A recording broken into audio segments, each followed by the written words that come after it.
Hi అందరికీ ఇలా ఒకసారి పలావ్ ట్రై చేయండి. చాలా చాలా బాగుంటుంది. పిల్లలు లంచ్ బాక్స్ బాగుంటుంది. పిల్లలు ఇష్టంగా తింటారు. ఇక్కడ చూపిస్తున్న ఇంగ్రీడియంట్స్ ముందే మిక్సీ పట్టుకోవాలి. కొత్తిమీర, పుదీనా, ఎల్లిపాయలు, ఒక కుక్కర్ పెట్టుకుని 1 టేబుల్ స్పూన్ అంత ఆయిల్, జీలకర్ర, ఆవాలు, కరివేపాకు వేసుకొని చిటపటలాడినాక ఒక మీడియం సైజ్ ఆనియన్, ఒక 2 పచ్చిమిర్చి, ఒక మీడియం సైజ్ టమాటా వేసుకొని మంచిగా నూనెలోనే మగ్గనివ్వాలి.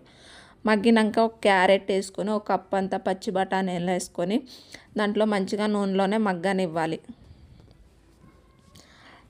మగ్గినాక మనం ముందే మిక్సీ పట్టుకున్న మసాలా అంతా వేసుకొని దాంట్లో ఉండే వాటర్ అంతా పోయే వరకు నూనెలోనే మగ్గనిచ్చి,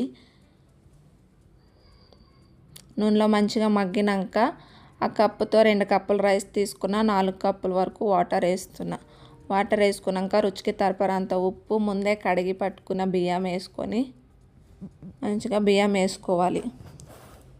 ఈ పలావ్లోకి పెరుగు పచ్చడి కానీ ఆలూ కర్రీ కానీ చాలా బాగుంటుంది. ఆలూ కర్రీ రెసిపీ కావాలంటే చెప్పండి, కామెంట్ చేయండి, మన ఛానల్లో పెడతా. తర్వాత కలుపుకున్నాక లిడ్ క్లోజ్ చేయాలి. లిడ్ క్లోజ్ చేసి 2 విజిల్ వచ్చే వరకు, అది ఆవిరంతా పోయే వరకు పెట్టి ఇలా తిప్పుకుంటే పలావ్ రెడీ అయిపోతుంది. పిల్లల లంచ్ బాక్స్లో కూడా చాలా బాగుంటుంది.